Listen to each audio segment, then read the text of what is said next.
Olá, eu sou Rosa Bertolini, uma das diretoras fundadoras da TEIA, junto com a Geórgia, que já contou um pouco aqui como funciona a TEIA. Venho também de uma formação de escolas públicas. Sempre costumo dizer que ainda sou uma pessoa um pouco triste de ter uma escola como a TEIA e essa possibilidade de levar isso para mais crianças, para mais estudantes, é o que também ainda continua me movendo, uma esperança que isso vai se ampliar e que isso será possível ainda em nosso país. E venho de uma formação acadêmica sempre muito próxima às questões do humano, das humanidades. Quando eu fazia o magistério no Instituto de Educação no Rio de Janeiro, depois eu fiz a Universidade Estadual do Rio de Janeiro, sempre me inspirei, me pautei por educadores, pensadores que pudessem me abrir e trazer essa possibilidade de um olhar de contemplação para a educação e para as crianças e para os estudantes. E aprendi isso muito com o meu grande mestre chamado Paulo Freire. E aí, nesse convite da Geórgia, da gente pensar uma escola, né, de traduzir esses anseios através da experiência que ela já relatou, através da minha experiência, das minhas vontades, do meu desejo desse olhar, a gente começou a pensar essa escola, tornar a ideia num projeto pedagógico, e aí a gente está há 10 anos. E que eu acho interessante, entre tantas outras coisas que eu acho bem interessantes, trabalhar por projetos, é o que acontece aqui na TEIA, né? A gente parte de um tema gerador, o tema central sempre é um texto de teatro, e no primeiro semestre a gente tem um tema gerador que vai conduzir para a história que vai ser realizada no segundo semestre. Traz uma possibilidade, essa possibilidade de pesquisa, de investigação, sai do âmbito também que a pesquisa, que a investigação é uma questão erudita e que só acontece nos bancos da universidade, traz para o ensino básico, para a educação infantil, Fundamental 1 e 2, traz uma possibilidade de tornar os envolvidos, tanto o educador quanto os educandos, os estudantes, protagonista da construção desse conhecimento. Então, quando a gente fala trabalhar por projetos, é trazer essa grande possibilidade de investigação, de levantamento de tese, de levantamento de hipóteses e de resposta e de conclusão, que não está no livro didático. Por isso que a gente não adotou livro didático em nenhum segmento, nem educação infantil, claro, nem Fundamental 1, nem Fundamental 2. Traz a participação do educador, por isso que nossos educadores aqui, a gente sente isso mesmo, que a Geórgia falou, dessa felicidade, desse prazer no que vem realizando, porque traz esse movimento de uma construção, de um protagonismo que ele se permite, que quando você vai para uma escola onde ela está estabelecida em outras relações, em outras configurações, o educador não tem esse papel, ele tem o papel de preceptor, de reprodutor de um conhecimento que ele também não descobriu, que ele aprendeu de outro jeito, que ele construiu de outro jeito. E quando ele percebe que ele é protagonista dessa construção com aqueles educandos, com aqueles estudantes, que tem uma possibilidade, uma potência e um território tão amplo, isso só traz satisfação. E eu acho que isso é a grande valia desse processo.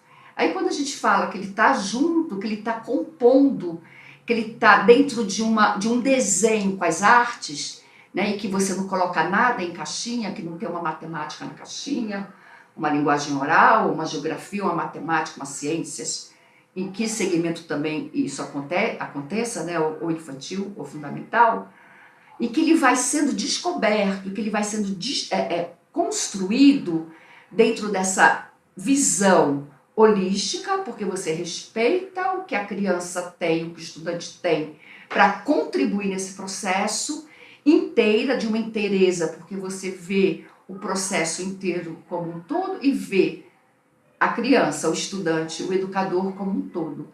Então, essas contribuições de cada um é que vai tornando esse projeto potente e real. E você procurar, né? A Georgia falou, trouxe uma frase aqui, uma fala aqui que me comove muito, que quando você trabalha essa visão do belo, do ético, do artístico, da emoção, da alegria, da tristeza, da poesia, que as artes, e o teatro e o cinema, no nosso quase aqui, né, provoca, você vai abrindo espaço, você vai abrindo possibilidades para que outras aprendizagens sejam construídas. Então, as nossas crianças, isso eu afirmo, não é uma mitideza, mas eu afirmo de uma forma bem honrada e bem responsável, que os nossos estudantes, as nossas crianças e adolescentes, eles vão construindo um amor e uma vontade pelo conhecimento. Então a gente não tem preocupação nenhuma com o vestibular, preocupação nenhuma com o mercado de trabalho. A nossa preocupação e a nossa responsabilidade, nossa, todos nós educadores, é que esse processo vá criando, vai fortalecendo a autoestima, o ato da cidadania, o protagonismo, mas o equilíbrio. Porque quando eu produzo possibilidades dessa participação, eu vou trazendo cada vez mais essa firmeza e esse equilíbrio.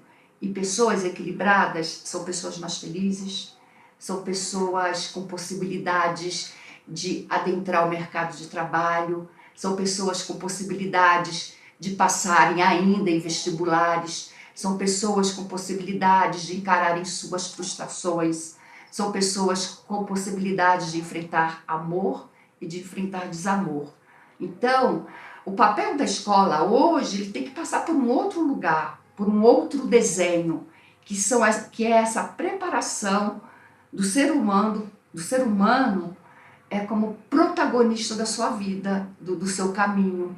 E a gente começa isso com crianças a partir de 1 ano, que é o que acontece aqui na TEIA, e quando você pega, viu, crianças que já estão aqui há 7, 8, 10 anos, e quando chegam crianças novas, a gente percebe claramente como esse caminho está sendo construído, como essas crianças estão apropriadas.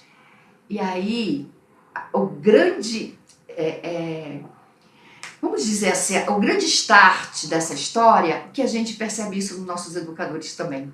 Os educadores que estão aqui há mais tempo, os que passaram por aqui e não deram conta, os que passaram por aqui e não deram conta e saíram que agora querem voltar, e os que aqui estão e que não querem sair. E os novos que vão chegando vão encontrando um terreno tão favorável a essa busca que percebe que tem muitas coisas que são desconstruídas, mas que muitas coisas que eles construíram também podem ser aproveitadas num outro campo. Então, é bem interessante a gente perceber isso. O ser humano, ele tem a sua valia com o que ele traz, de sua história, do seu conceito. E quando você dá essa possibilidade que ele pode se abrir, seja criança, seja adulto, seja educador ou seja educando, isso explode. Isso explode numa possibilidade de uma vida mais feliz, mais equilibrada, mais amorosa, de maior conhecimento. E a gente percebe isso, né? E a Jorge já falou dos PCNs, não somos mesmo uma escola conteudista, mas não negamos que somos uma escola formal e que temos essa responsabilidade. E eu venho percebendo ao longo desses anos, dessa nossa caminhada, que eles saem daqui e vão para outros estados, outros países, eles saem daqui com uma construção de um conhecimento tão profundo que ultrapassa qualquer PCN, que ultrapassa qualquer livro didático, porque eles estão preparados mesmo para essa investigação, para esse encontro com o mundo. e isso nos deixa muito felizes. Deixa esse conjunto de pessoas dessa escola muito realizada com o que a gente vem construindo.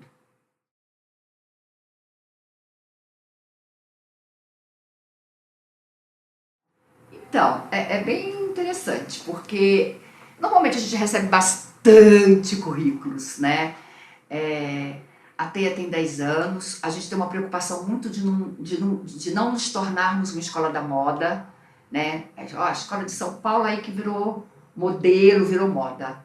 Mas, de uma certa forma, é uma escola que tem já é conhecida bastante em São Paulo, nos meios acadêmicos, pelas outras escolas, pelas universidades que formam educadores. Então, a gente recebe muito currículos, assim, que a gente nem dá conta de ler todos. Muitos desses currículos chegam por indicação de amigos mais próximos, de pais, ou de pessoas que já trabalharam, ou de algum lugar que nós já fomos falar. E, e quando a gente tem a necessidade dessa contratação, a gente recebe, chama, e a partir de uma entrevista, seja quem for, e seja com que formação for, ou com qualquer formação que ainda não tenha, ou seja, uma pessoa que ainda esteja estudando, uma pessoa que já tem 10 anos como pedagogo ou como professor de matemática, que já tem experiência de sala de aula, a gente pede e combina uma vivência. A pessoa fica aqui por um tempo, dentro das suas possibilidades, e quanto mais tempo ela possa ficar nessa vivência, melhor é para ela e para a gente sentir se essa pessoa está disposta a entrar de cabeça nessa proposta, nesse trabalho, nessa desconstrução e nessa construção. É importante para que a pessoa também se localize nesse espaço, nessa proposta. A partir dessa vivência, na maioria das vezes, e está tudo certo, é isso que a gente quer, é isso que a pessoa quer, ela passa por uma experiência de assistência, né? Salvo outras organizações, outras demandas. Ela passa por uma assistência de uma tutoria, para que ela tenha um contato com a proposta da TEIA, com o movimento da TEIA, e vá se formando também, vai se organizando para essa proposta. E quando existe a possibilidade, quando a pessoa sente que já dá conta e a gente também, ela pode vir assumir uma tutoria, e no caso das outras áreas do conhecimento também. E essa vivência, esse processo de incorporar, de fazer parte dessa equipe, ela vai sendo, essas pessoas vão sendo formadas ao longo desse processo. A gente tem dois grandes cursos de formação de professores internos que acontecem com as pessoas que estão aqui. A gente faz no começo do ano e no meio do ano. Um workshop de 10 dias. Esse workshop ele é dividido regularmente em 3 fases, né, em 3 partes bem importantes.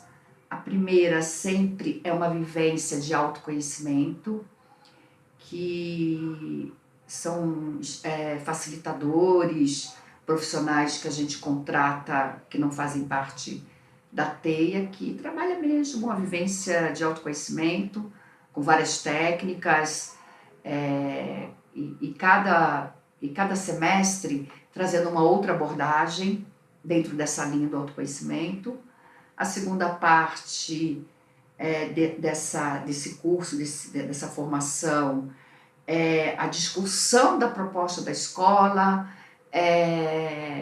uma discussão sobre o projeto daquele semestre, e é tão interessante porque esse momento eles já estão tão libertos, porque acabaram de passar por um processo de autoconhecimento, e que eles estão tão, assim, abertos e com tantas questões para colaborar, né? Com tantas coisas fervendo e em ebulição, e que querem compartilhar. Então, é um momento de muito aprofundamento desse processo de formação e de colaboração e de participação. É onde a gente começa a desenhar o projeto do semestre, mas se aprofundando também nos eixos que para mim e para a Geórgia são de grande importância para a TEIA. E a terceira parte desse processo de formação, desse curso de formação, é o planejamento, é a projetação do que será o semestre em cada segmento e em cada turma. E fora esses dois grandes cursos, nós temos as nossas reuniões quinzenais, que são coletivas, e na quinzena que não tem a reunião coletiva, tanto eu quanto a Geórgia, fazemos as reuniões individuais com cada um desses educadores. E isso assim dentro de um calendário regular, né? Fora outras formações que possam surgir, seminários, nossos internos mesmos, alguma conversa importante, algum assunto importante que possa surgir. E o que completa, né, e o que fecha esse movimento é o movimento de cada um deles, de cada educador, a dedicação no que eles acreditam, né, dentro dessa proposta. Eu acho que é uma entrega, porque quando a gente se propõe a um trabalho como esse, tem que passar por uma entrega de corpo, porque tem um cansaço físico, né? E de alma, porque tem a questão de você trabalhar de dentro para fora. A proposta da TEIA passa, né? Pela arte, pelo autoconhecimento, construindo o processo de ensino-aprendizagem. Então, esse processo do autoconhecimento está intrínseco nesse trabalho e está direto com as crianças. Se eu tenho isso como proposta, eu tenho que ter isso no conjunto das pessoas que moram nessa escola, né? Que habitam essa escola. E por isso que a gente tem essa comunhão.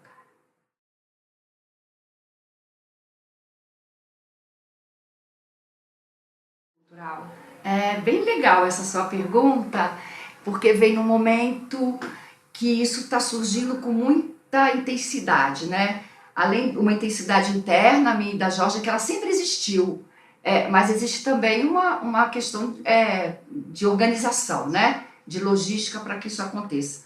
Independente disso, a gente já vem falando em alguns lugares, já fomos convidadas para algumas faculdades de pedagogia, recebemos muitas escolas de pedagogia aqui na TEIA. Todo ano vem o pessoal de Marília, da Unesp de Marília, e não são poucas, vem assim 30, 40, 50, fazer uma vivência, fica um aqui um dia, em grupos menores também. Então, essa demanda a gente já vem sentindo há muito tempo, né? Dessa troca, dessa partilha, que a gente possa contribuir, que a gente possa contaminar minimamente com a alegria e com a vontade de ser educador, com esse olhar e com essa escuta atenta para as crianças e para os adolescentes. Como você mesmo falou, cada um construindo o seu caminho dentro desse território. O território da infância, o território do adolescente, o território da educação, ele é igual no mundo inteiro para todos os educandos. Não importa em que país, em que situação que se encontra, os caminhos que são outros. Que a gente vai construindo que são diferentes, dentro do seu contexto, dentro da sua autoria. Mas essa vontade, ela sempre existiu. E a gente está querendo agora, nós tínhamos pensado até para esse primeiro semestre, mas não aconteceu, mas está sendo organizado sim, é uma vivência, um seminário aqui na TEIA, onde a gente vai compartilhar essa nossa experiência com outros educadores, né? Provavelmente um sábado inteiro, onde a gente vai, na prática, com os nossos educadores, não vai ser uma aula, nem uma palestra que eu e a Geórgia vamos dar, mas organizar vivências onde nossos educadores vão, na prática, apresentar, compartilhar como que a gente se movimenta dentro da nossa proposta pedagógica. A gente tem pessoas pensando já esse seminário, sei lá, esse diálogo que nós vamos realizar aqui. A gente tem muita vontade. E a gente tem uma vontade um pouco mais profunda, inclusive, que passa por essa empolgação, por essa contaminação, que é estender esse projeto da TEIA para a escola pública. O ano passado, o ano retrasado, a gente andou conversando bastante com o professor José Pacheco, lá no Projeto Âncora. Nós temos uma ligação bem afetiva e próxima com o Projeto Âncora, e fomos procurar ter um espaço que a gente frequenta, que inclusive é da Mãe da Geórgia, que é uma zona rural, perto aqui de São Paulo, e existe uma possibilidade de se abrir uma escola lá, né? Já tem uma construção, já tem uma disposição física que daria uma escola maravilhosa no meio do mato, com lago. E junto com o professor Pacheco, nós escrevemos uma resenha desse projeto, procuramos o prefeito dessa cidade. Eu estou aqui não falando os nomes, por uma ética, né, profissional, e até o secretário de Educação dessa cidade se empolgou, mas não convenceu o prefeito. E olha que José Pacheco é bom de lábia, né? Ele tem argumentos sólidos, argumentos reais, e está lá engavetado. Pensamos na possibilidade de pegar algumas indústrias dessa região. Por que dessa região? Porque a gente já tinha metade do caminho andado, né?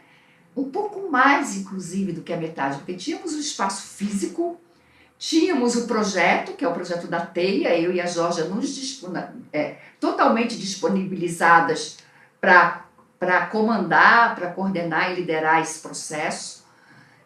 Os nossos educadores super disponibilizados para fazer parte desse processo. Uma zona rural onde tem famílias que ou são sitiantes pequenos, ou são caseiros, onde tem seus filhos que têm que sair para uma escola um pouco mais longe, de um formato que nem se aproxima da realidade deles. E, na verdade, o que a gente foi pedir que fosse custeado a merenda, o material e o salário dos educadores. Mas não tocou o coração do prefeito, não era naquele momento. Não é, né? A gente sabe, a educação e a cultura desse país ainda não é prioridade, como a saúde também não, e chega por aqui, senão a gente começa a fazer uma análise política desse país. Mas a nossa vontade desse compartilhamento e de distribuir essa possibilidade real, ela é muito grande. Através de seminários, diálogos, vivências, e quiçá uma escola pública onde eu e a Geórgia, e aqui eu estou assinando um cheque em nome dela também, estamos disponibilizadas a contribuir para essa possibilidade. Então, é possível se implantar o projeto da TEIA na rede pública? É possível, é super possível. Porque, na verdade, o que acontece vou contar uma história. Ano passado, vieram 8 técnicos da Secretaria de Educação do Estado, porque eles tinham um projeto de escola de tempo integral. E aí, aprofundando os estudos, eles resolveram fazer um projeto de escola de ensino integral, que tem uma diferença muito grande. E souberam, por uma supervisora, e por mais interessante que a vida possa parecer, e ela a mesma supervisora que nos reprovou em 2006, nos indicou para essa equipe técnica da Secretaria de Educação que escola de ensino integral, ela conhecia uma que se chamava TEIA Multicultural. E eles vieram aqui nos conhecer, passaram o dia inteiro. E eles ficaram encantados com tudo que viram. E nessa conversa com eles, mandamos todo o nosso material, tudo que você possa imaginar, horário, o PPP, os projetos, os quinzenários.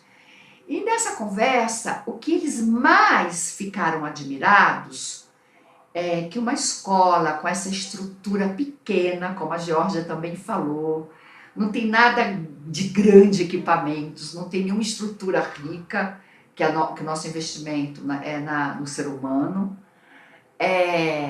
sem dinheiro, no sentido que a gente vive com as mensalidades que entram, entra e sai, conseguia, na verdade, desenvolver o projeto com tanta alegria, com tanto retorno, e com tanto amor.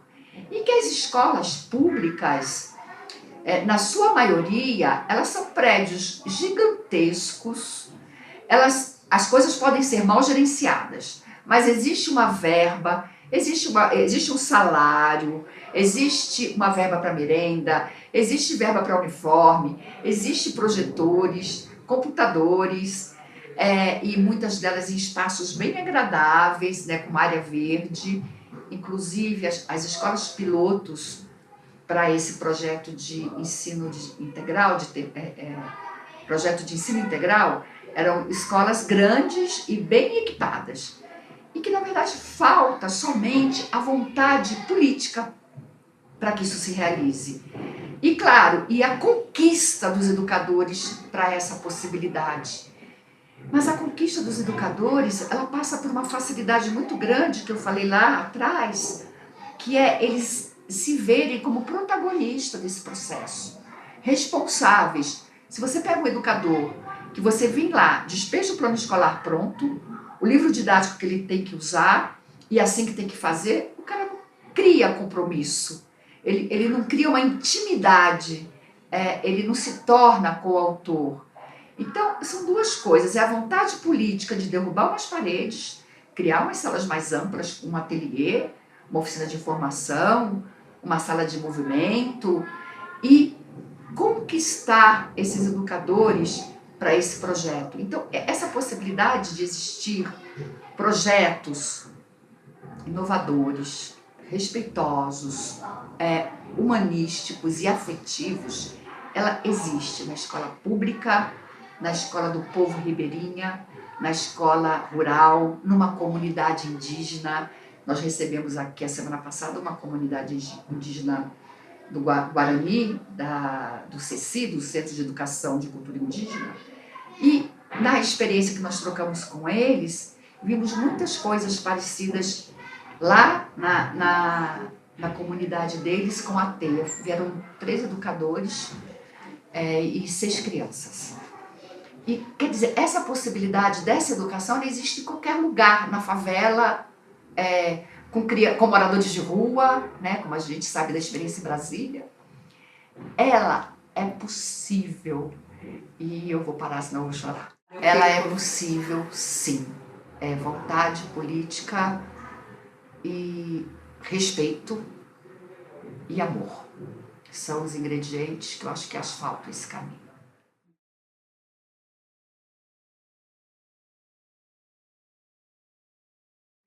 Então, eu acho que antes dessa pergunta existem outras coisas, Tem ações anteriores, e que daria aí para a gente ficar 1 hora trocando ideias sobre isso.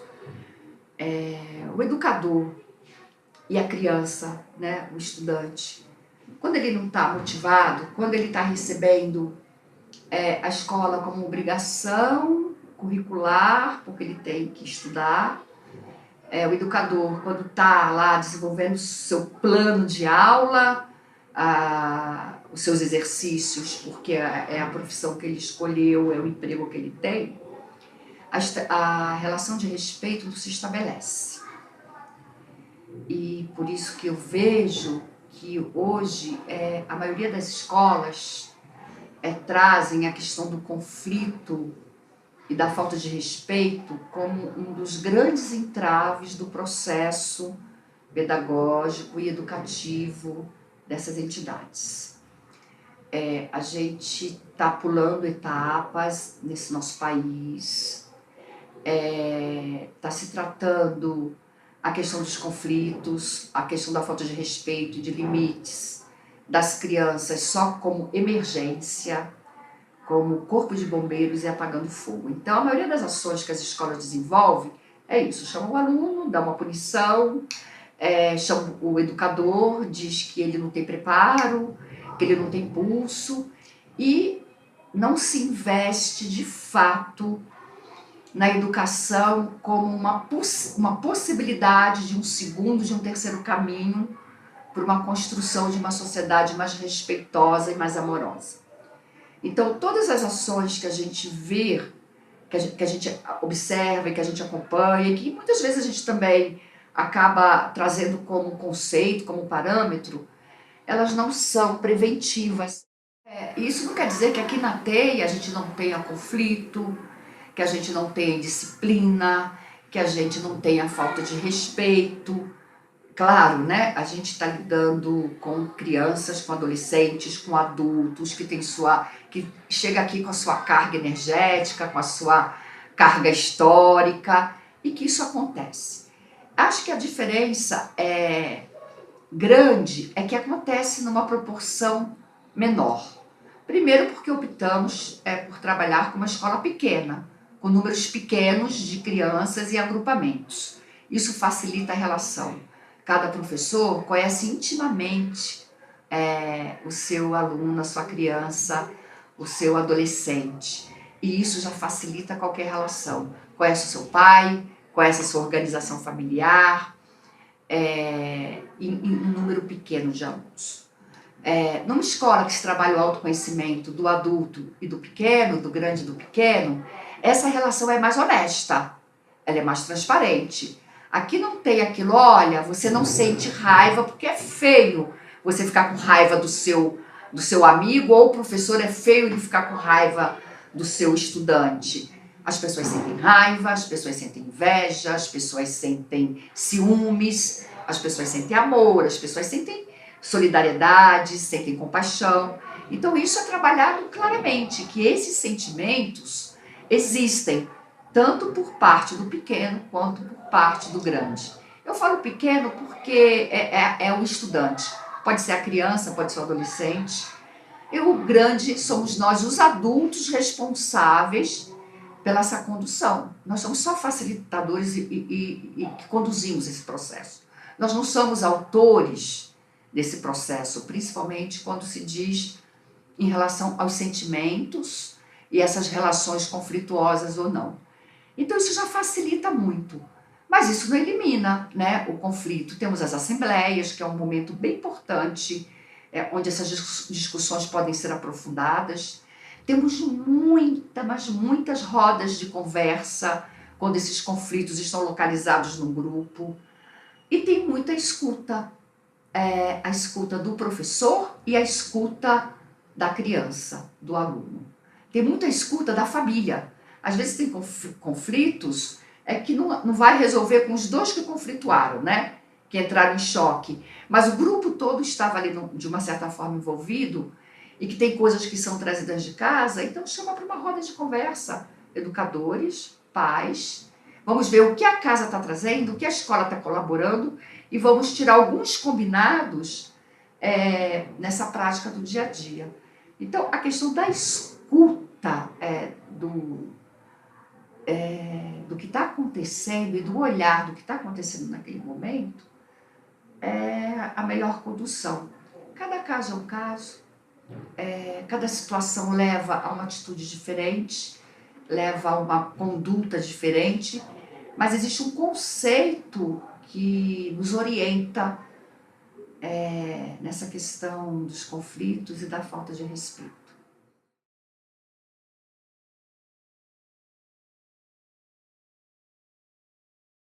Eu acho, né, eu penso que qualquer pessoa tem possibilidade de fazer o que bem quiser e da forma que quer. Então, qualquer educador, ele pode chegar aqui e se tornar um educador da teia. Partindo do que o pré-julgamento atrapalha muito os processos, né? Eu acho que qualquer pessoa poderia ser um educador na teia. Eu acredito também, o que compõe a história de cada um é que pode facilitar ou não esse processo. Se eu tenho uma escola que é laica, né? Se eu tenho uma escola que trabalha com autoconhecimento, se eu tenho uma escola que trabalha com a arte, se eu tenho uma escola que propõe, no seu conceito geral, um ambiente democrático e onde as relações sejam respeitosas. Se eu tenho uma escola que eu permito a entrada livremente dos pais, se eu tenho uma escola onde eu recebo todas as diversidades que compõem a sociedade humana, de gênero, de conceitos religiosos, de escolhas políticas. Se uma pessoa que vem para cá vem fechada só nas suas convicções e que não tem uma possibilidade de se abrir para o diferente, para o outro, ele dificilmente vai conseguir ser um educador aqui nessa escola. Então, eu acho assim, eu estou compondo isso agora, viu? Que para ser um educador na teia, tem que estar aberto, tem que cavar espaço dentro dele para aceitação dessa diversidade, para aceitação de um mundo novo, porque quando você passa a aceitar o outro, aceitar a diversidade da vida, você está abrindo espaço para outras aprendizagens. Ele pode ter as suas convicções, mas não pode se fechar nelas. E vontade mesmo, né, de arregaçar as mangas da camisa e ir de peito aberto para esse encontro, né, com o outro, com os outros e com ele mesmo. Eu acho que isso é que orienta essa possibilidade.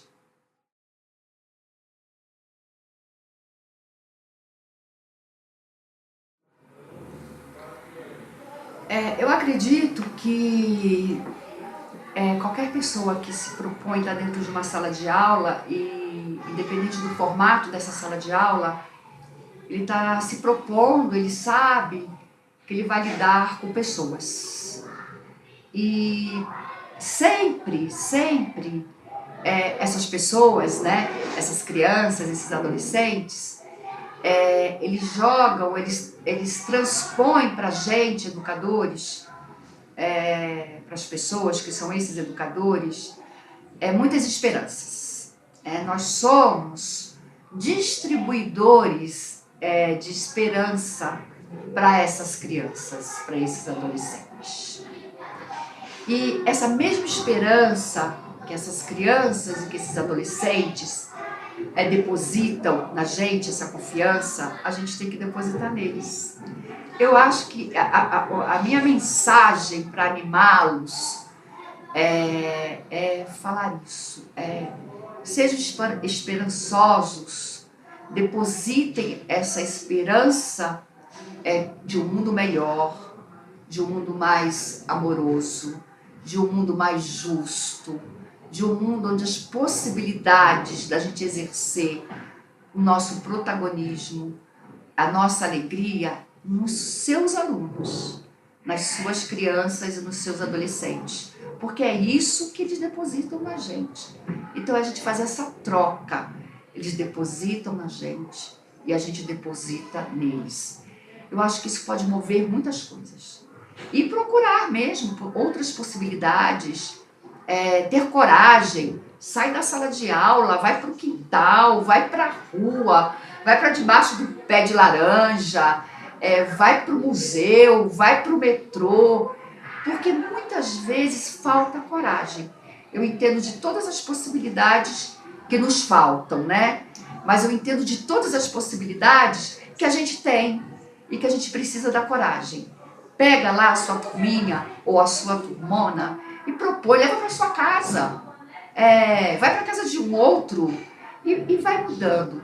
Coragem, esperança no que você tem ali como responsabilidade sua e respeito. Eu acho que essa troca, depositar essa esperança nos seus alunos, nas suas crianças e no seu adolescente. Porque eu acho que todas as outras possibilidades, todo mundo já sabe, né? Lutar por condições melhores de trabalho, por melhores salários, por equipamentos, isso já é inerente. Isso é o caminho. Mas eu acho que o que pode mover esse caminho é essa troca dessa esperança e desse amor.